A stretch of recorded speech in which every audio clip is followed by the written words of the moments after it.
My name is Matt King of the Salton City Surf Club, and I play bass and I do vocals. My name is Alyssa Mendoza, and I play piano. I'm Jason Smith, and I play the drums and percussion. I'm Chris King, and I play guitar. I'm Matt's brother, and he's so cool. Oh, thanks, Chris. You're so kind. What a nice guy.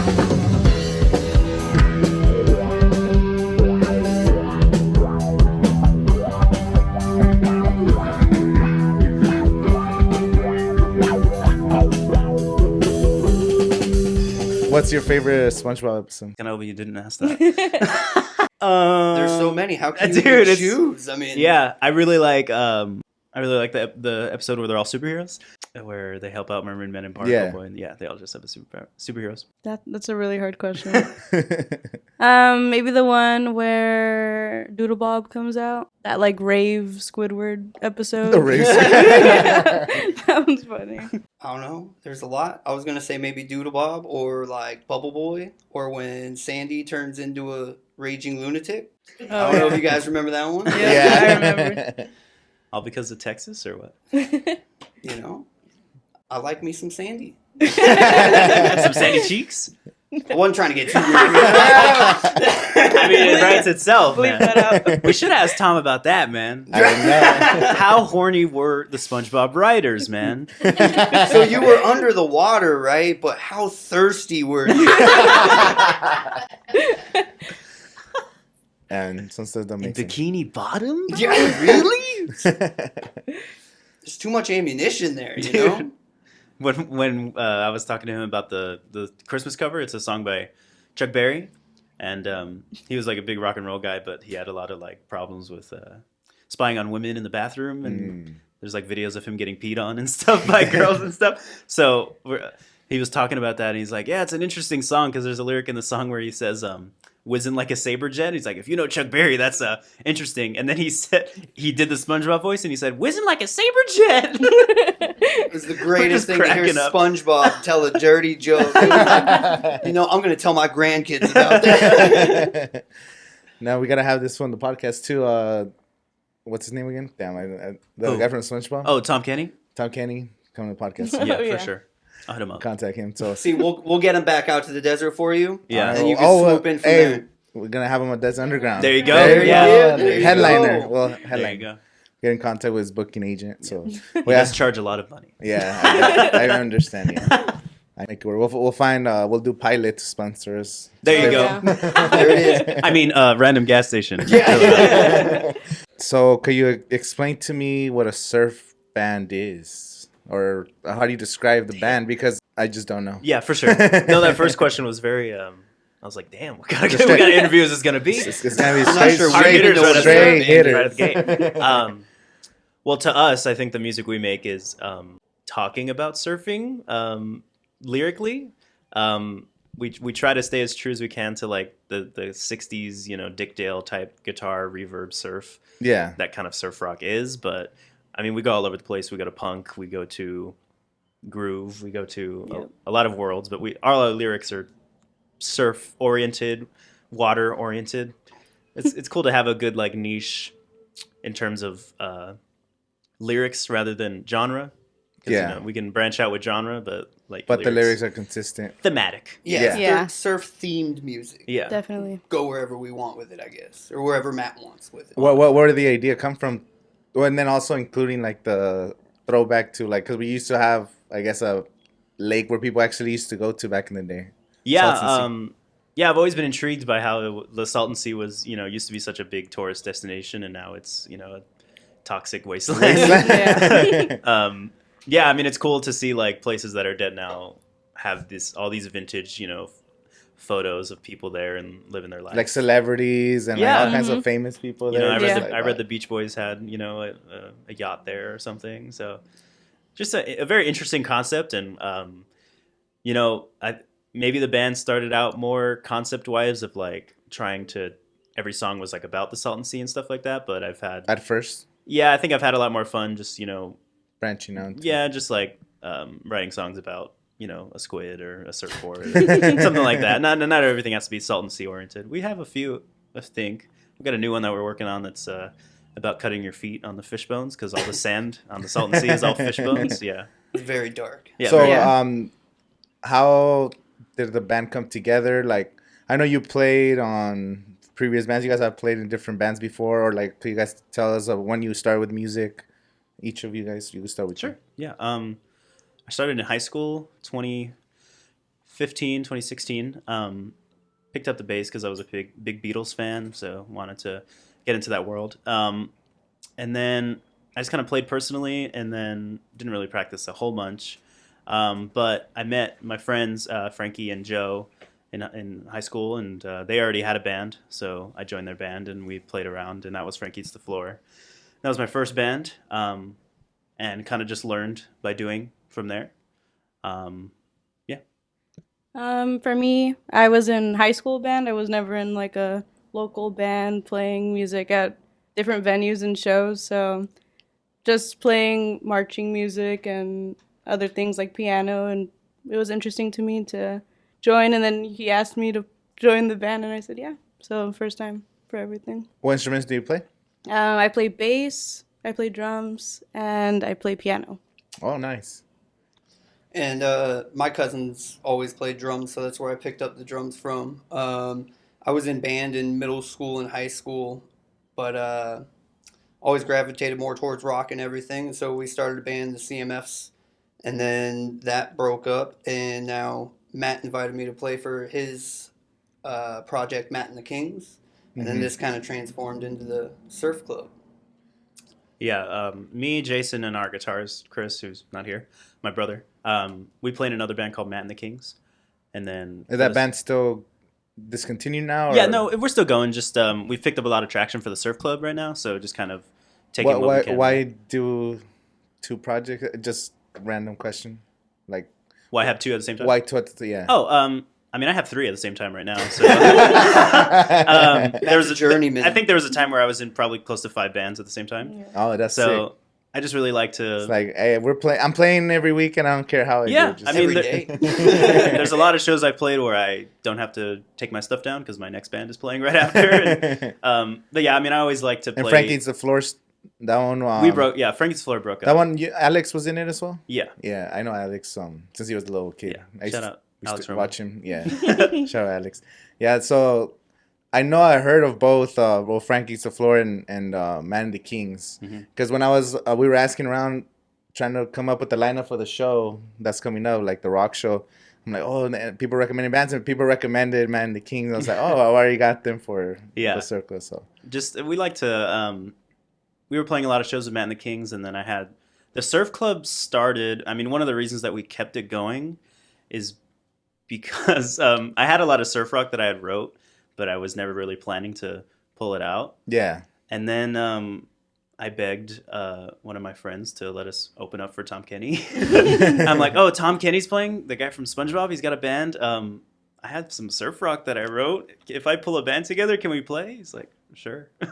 So that's one of the reasons we kept going, and we've developed a cute little niche that I think people really dig. So, but yeah, I mean, Matt and the Kings is still going, and that's more hard rock. Yeah. Heavier and riffs, and all of those songs are about comical situations and stuff like that. Do you ever I mean, you could combine songs from different elements, or you kind of keep it in that the style? We have our own kind of discography for each. Yeah. The other band is I started because I really wanted to write something like super heavy, like desert rock type stuff, riff rock. So that's Matt and the Kings, but the surf rock we've gone a little heavy just because it's like mostly the same members playing, but yeah, it's cool to branch out and do something different. And so the props that come with like doing the whole circuit? Because you always open up with a shark on your head. What's up with the shark? So I made a Halloween album called It Came from the Desert, and it's a compilation album of local bands, and we all did like a Halloween original song. And I threw the Surf Club on there because I wanted to kind of start that era of the surf band. And when I was planning the release shows, some bands said no, that they couldn't make the show, but like they were on the album. So I was talking to Alyssa, and I was like, oh, we just have the surf band play like a short set, a few songs. Yeah. So we're like, oh, we should do something interesting. So my brother came up with the idea of Hawaiian shirts. We all wear Hawaiian shirts. And then we were at Spirit Halloween and found the shark hat. and yeah, it's just kind of evolved since then. My brother's a huge like animal lover, so he has Yeah. like huge like the shark inflatables that you saw and stuff like that. Yeah, and Jason's a big lobster guy. I like lobsters. I tend to get red when I get hot, so I figured it's my perfect spirit animal, you know. And kids have really dug the shark. The shark has kind of become its own thing at shows. Like, or one of the first shows we did was the Tamale Fest. Yeah. And we had it right there on the stage, right in front of Matt, and a kid just picked it up and ran with it. And I was like, "Go ahead, sure, go wild." And those same kids came back for the next show, Tom Kenny, and that shark kind of made the show. It was going throughout the audience, and it was Yeah. it was crazy. Matt had a whole conga line with like 30 people. It With was the wild. shark? Yeah, we brought the shark out for Tom Kenny's set, and Yeah. we were starting like a mosh pit with the I, shark. I watched some of the clips on YouTube. Somebody made a video. I don't know. Yeah. I don't know what channel it was on, but yeah, I saw your video. Alfredo. Oh, Cannon Sanchez, yeah. yeah. Shout out to Alfredo. Yeah. Yeah, he's been helping us out on different photo shoots, and he helped us out take pictures at the last event. That was so cool, man. I'm so glad he was there because like, my mind was just focused on playing that show and like meeting Tom Kenny and all the nerves that went with that. Then I didn't think of like inviting some people out to come film it. You know, Actually record it for Yeah. history. You know? yeah. And me and Jason are always about footage and stuff. So like we just didn't even think about that at all. And Yeah, I mean, you were excited to the guy from SpongeBob. yeah, right? like that Yeah. was How really was all that? we were thinking about. How was that like? Oh, dude. Because Yeah. I It wish was I the could have gone. I best. forgot we were doing something. I couldn't make it because I was like, oh, the guy from SpongeBob. Like that's Yeah. everybody grew up on SpongeBob. I feel like so. He How was was, that? he was honestly such a good guy. Like Yeah, that's the one the thing best. that I got from it. He was so genuine and down to earth. Like Yeah. Yeah. Like we were setting up, sound checking, and Tom Kenny walks up to the stage, and it's so hilarious because the sound guy there didn't know who was playing that night. He was just on. He's just doing a hired job, gun, yeah. I guess. So he starts doing the SpongeBob voice, and the sound guy turns to me, and JC's like, and we're like, yeah, that's Tom Kenny right there. But it was cool. He walks up, and the first thing he said, he's like, hey, Salton City Surf Club, how was the Tamale Fest? Like a show we What? played the week before. We're like, he literally What? said he wished he could have gone out to it, and we're like, you know our name? you know where we played last Yeah. time? Yeah. But he was That's so so cool. nice. I mean, we threw in a Christmas cover because it was, close to the Yeah. Christmas show. And I was like, what if I just ask him to sing that song with us? And he did. Like, I asked him, and he's like, let me think about it. And then right before we went on, I asked him, he's like, just run the lyrics with me. So we like sang it together backstage. He's like, oh, I got it. Yeah. Just let me know when to come out, and I'll be there. I'm like, okay. So we got to that song. He came out. Of course, all the crowd, came up for that song. Yeah. They were, a distance for the first part of the set. But yeah, and he stayed and took pictures with every fan after. Jason went home early, and then Dang. me and Alyssa were still there hanging out and helping. And Tom's like, "You want to go out to the bar?" So we went out and had drinks with Tom Kenny That's afterwards. so sick. Yeah, at Fantasy. So that was nice. Yeah, Damn, that's so dope. and he really loved like our music, and we have a lot of SpongeBob clips in our music. He was, I know that's so cool because he like, was you guys opened up with intrigued. that. He was very intrigued about that, and he was, other people that he talked to there were telling me in passing, like, oh, like he wants you guys to play with him like all the time and play some other shows with him. So I've been talking to his manager. I didn't even know Hopefully we that. can Work that So out. he's been playing for a while, or just like Yeah, I that's mean random? that's the band started like all the original music that's on SpongeBob. That's like when he started the band. Like Oh wow, so he's been playing all the songs that SpongeBob sings. So that's how on the you. album. So when he plays that, he plays that. Song. Yeah, even he doesn't play all the time because he's Yeah. busy voice actor guy. The But studio 24/7. yeah, no, he's had the band for a while, and they're so good. I mean, 12-piece like soul, like saxes and guitars and drums. I mean, they're top notch, really good. That's so. I mean, I hope they bring him back to another time because Yeah, I've been trying to get another show planned out with his manager because it seemed like everyone's really interested about it. He doesn't play a lot of all ages shows, so it was cool to have like more for the community. this generation that loves SpongeBob but it won't be able to get into a show come out, like little kids, come out. And Well, see you it. have now kids with, and then the parents now. Like, Yeah. people that they were kids when SpongeBob came out, or Mhm.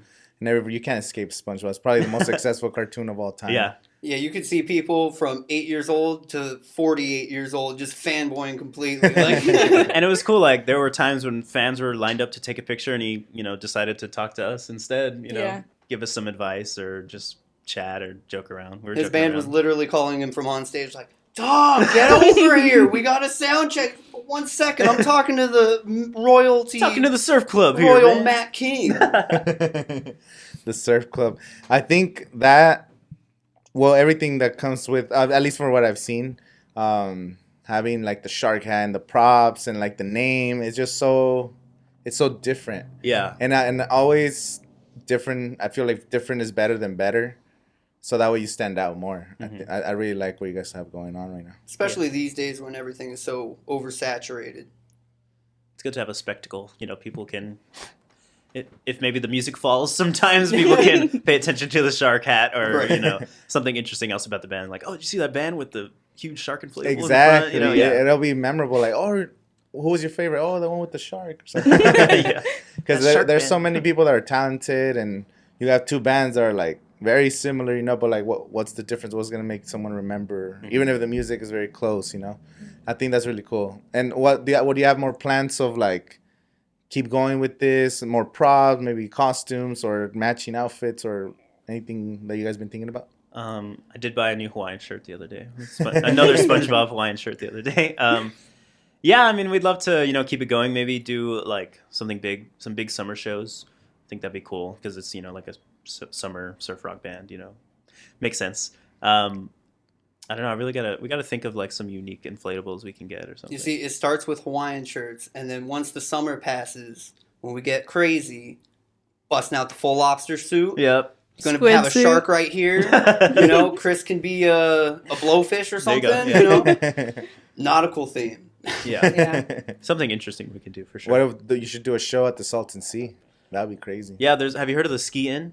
No. There's a restaurant down there, right on Bombay Beach, and it's a restaurant, but they have like smaller shows in there sometimes. Yeah.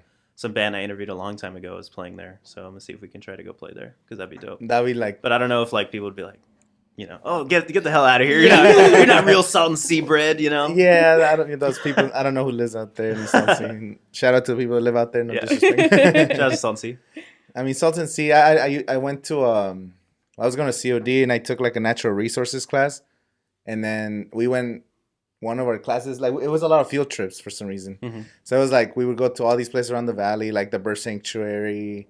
We would go to like some power plant, the waste management plants, and like they would teach us, or they were showing us like how they decompose like the waste and they make energy and whatever. So one of our trips was going to Salton Sea, and then we went kayaking. That's like for the sunrise. Oh, cool. Oh wow! So we were kayaking in awesome. the middle of the sea, and then the sun started coming. It was like That's sick. some of the best. Yeah, that shit was crazy. Alyssa and I were signed up for that class, but We found out how much we have to drive. she's like, we're not gonna be meeting here every day. It's like, peace out. Like if you're not comping my gas, I'm not taking this class. Yeah, it was a lot of. It's just trips like the Yeah. whole time. We were not about that. The environmental class makes you waste all this energy. For real, like Yeah, it's really. kind of ironic to think about, right? It's like you're gonna spend a lot of gas in this. You're Make gonna sure pollute you walk the air. to each location. Didn't she say that? It's No. like you could take the bus. And she did say we can carpool True. with All these random people. kids in our like class. Like okay, yeah, Very right. eco-conscious. Sure, Yeah. yeah. And right now you're still doing. Are you guys going to school, college, or just music? What are you guys doing? Yeah, Alyssa and I are like a semester away from getting our bachelor's. Mine in English and hers in psychology at Cal State San Bernardino. So we're still doing school. Jason, I'm just grinding, PhD. man. No, I'm you kidding. know? He's far above us. And my brother is I'm trying to be a teacher, so is my brother, and you want to do some form of teaching, right? Yeah. And like music, do you ever like let's say a label or something, or a song goes viral, or like do you have any idea What do you mean? like as far as the music, like you still want to continue making Oh, music, yeah. playing in bands, like long term? Yeah, I mean, as long as I can. I understand it's not the most feasible profession to pour all your assets into, you know, like to be relied upon. Yeah. Kind of something you have to, you know, grow and nurture while you have like a sustainable income and a big boy job, you know. So, but yeah, I mean, I'd like to play music for the rest of my life. So, and if it takes off one day, then that would be a welcome surprise. Do you guys already have like a lot of songs on Spotify and all the like streaming services, or how are you guys doing all that right now? Yeah, we got one that came out for that compilation I mentioned earlier Yeah. called the Flying Dutchman. And Giant Squid's coming out Giant Squid's coming out on Friday, February 24th. on the day of the show. Yep. Gonna be a cool little release set for us. We'll play it and plug it for sure. Yeah, Jason and I just kind of figured out how we can record at home, you know, the easiest process we found out. Easiest, cheapest, most efficient way to get a decent sound. So we're gonna. Have you ever considered doing like a live album? I've always wanted to. That's actually, well, at least because I've been working with a lot of like Mexican artists, and a lot of them record live. So they'll come in, they get the audio engineer, and then we'll record like with a couple cameras. That's what my other podcast is, the Spanish podcast. Yeah. So we interview the band, and then they play like 3 or 4 songs, and then we give them like 3 music videos, basically. Sick. Yeah, I've always wanted to. You know, none of my bands have hit the point of playing enough to where I feel like it would be a good live album. You know. Yeah. But like, I mean, the more shows we play, like the better we'll get, because you know, when you try to do a live album, sometimes like, oh, you know, someone's out of tune or something, or missing a note and stuff. And you have to have good top-notch very equipment. Good equipment. Yeah, because if you have, you know, minor level equipment, it's going to sound kind of janky. Yeah. But hopefully one day, I mean, I've always wanted to do a live album. Yeah, live albums. Because today, it's hard to just like blow up on one song or something. You have to kind of stay consistent. So just continue dropping, never stopping. That's what I always preach, is like content. You could create content from like the shoots, behind the scenes of like shooting the music video, behind the scenes at the studio. Well, you kind of know you still work for the CV Independent as well? Yeah, I'm a writer for Coachella Valley Independent, if you didn't know. Flex. Yeah, I mean, it's. Yeah, so you do everything. Yeah. Well, it's interesting to have that position and also be a musician, because I kind of see how other people work and the people that have found success, how they maintain themselves, and like, for example, like what a press release looks like. You know, if I'm trying to apply to a label or something, I get these press releases to my email. I can just kind of model. But yeah, it's been interesting to see that, and it, you know, a lot of the connections I've made from there have helped my music career in a way, kind of. Like I've been able to, you know, people that I interview, like down the line, they'll be like, oh, I'm like looking for a band. I see that you play, like they'll follow me because we did the interview and they'll see I play music and ask me about a show, you know, stuff like that. So does you never thought about going more into the journalism kind of career? Yeah, I mean, I was talking to Alyssa about this the other day, you know, we're trying to think what the hell we want to do with the rest of our lives in terms of jobs. It's like, I'm grateful to have a lot of things I'm interested in. You know, music and journalism, and I study English in school right now. So I feel blessed that I can explore any option and have a lot of things to explore. I would love to keep journalism on the side for as long as I can, but I know that, you know, you get to a point in that field where it has to be your full job. You know, like people working at the Desert Sun, you know, like that's their only job, and they work all day. So I kind of like how I can pick it up and put it back down right now.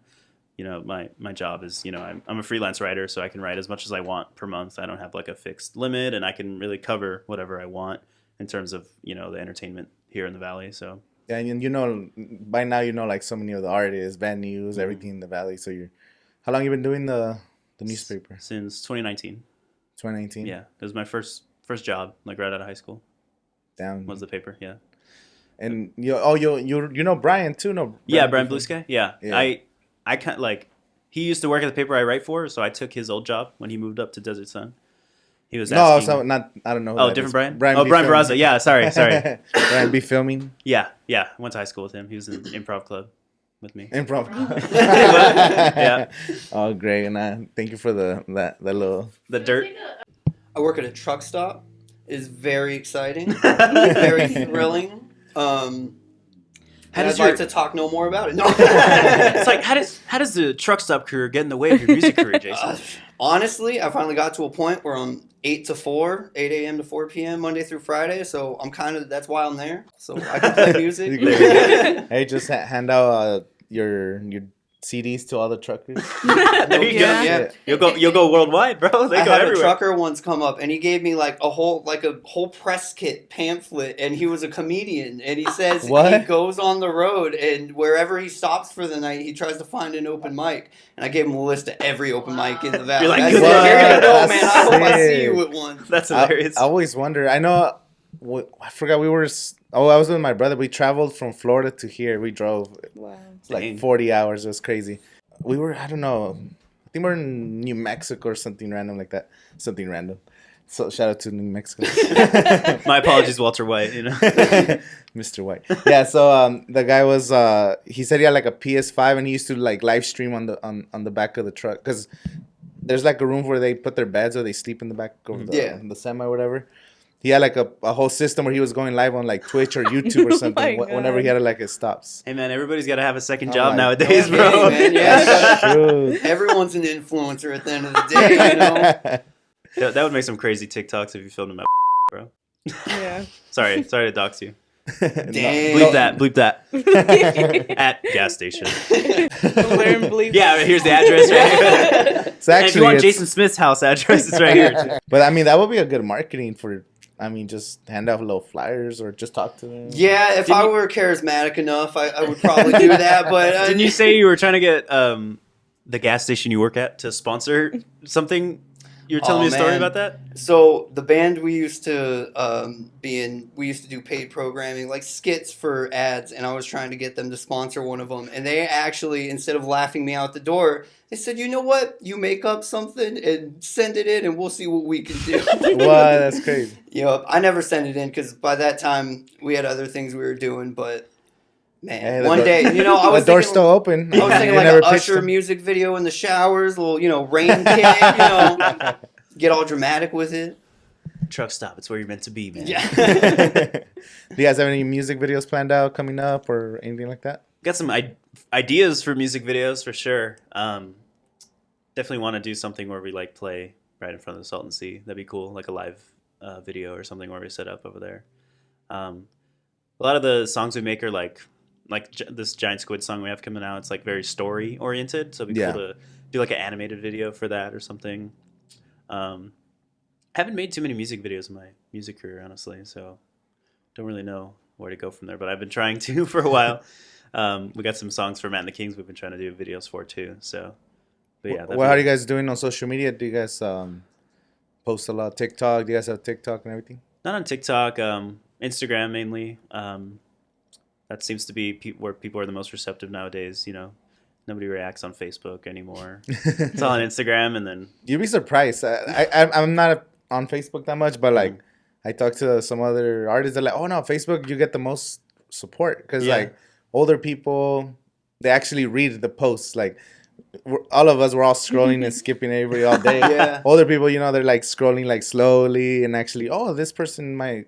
Yeah. They dropped the song. They might actually like comment and share it. I don't know. I've always felt like whenever I plug something about my band on Facebook or like I have a page for my band and like my personal page, like anything I post about my personal page gets way more interaction than anything on the band page. Like I'll share like, oh, go like the page, you know, a few people like, and then I'll have like, for instance, we have a show tomorrow and I posted on the Facebook page and on my personal page and it got like 2 likes on the Facebook page and then like 10 or 15 on my personal. So it's just weird. It's all about where people are at too. Like if you have as many likes on the page too. Yeah, I mean, it all kind of helps, you know, spreading yourself all over, you know. Yeah. There's people everywhere. There's people that only use Facebook. There's people that only use Twitter. There's people that, you know, like Twitter's kind of weird. I don't know. Like I don't understand Twitter. Sometimes I feel like there's a lot of people that are on Twitter, but then I feel like no one's really on Twitter. It's weird. I don't know. It's just hard to find. Yeah. For Frankie's the Floor, for my old band, you know, we tried everything. This is before TikTok, so we didn't do TikTok, but we tried Twitter for a little bit and didn't work.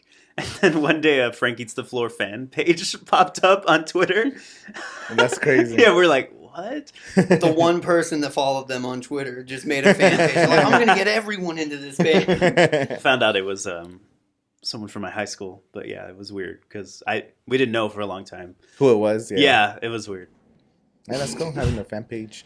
But TikTok, I feel like you guys would get some big traction on TikTok, especially because you guys like have those SpongeBob intros, and then you could even do like a little story time, like about playing with the voice of SpongeBob. Like that could go viral. Yeah. Just get goofy with the shark, you know. We'll just steal the clip from this podcast and upload it. Yeah, no, I mean, I think we've talked about TikTok a few times, but yeah, I'll give Alyssa the keys. She can do that. Do you find very much interaction and like real follow through with TikTok? Because that's the one thing I feel like there's not much of a sense of community on TikTok. That's why I think Instagram is. Yeah, Instagram's the best. Like you actually get real interaction. You know, real humans. I guess there's real humans on TikTok too, but the algorithm just like it might show you an account, you like it, whatever, you might not see that account again for months or whatever. So some people have like millions of followers, but like in the real world, it doesn't really translate. Yeah. Like I saw something about some girl at like VidCon. She had like 2 or 3 million followers on TikTok, and nobody showed up to her booth at VidCon, and she was all crying. That's got to be rough. I know. She probably like because I mean you might have a million, but what if like most of them are all over the world, or little kids that might just follow you? You never know. Or they just liked one video and then, like you said, never see them again. Yeah. Or they're all sex bots. Or there's that. Yeah, they like all your stories and shit. Like, oh, someone liked my story, and it's a fucking sex bot. Damn sex bots. Like damn. Someone so I got a message the other day. They're like, oh, like some sugar mama type shit. I was like, what the fuck? Like, delete. Like I don't know. You're like, this is a great business opportunity. Or they man, get some more equipment. Use this to your advantage. We really love your page. like Jason has a photography page, and like majority of the comments are all those bot accounts. Yeah. Like, repost on this Instagram and stuff. Yeah, I do photos and videos and whatnot. Trying to get into it. What kind of camera and stuff you use?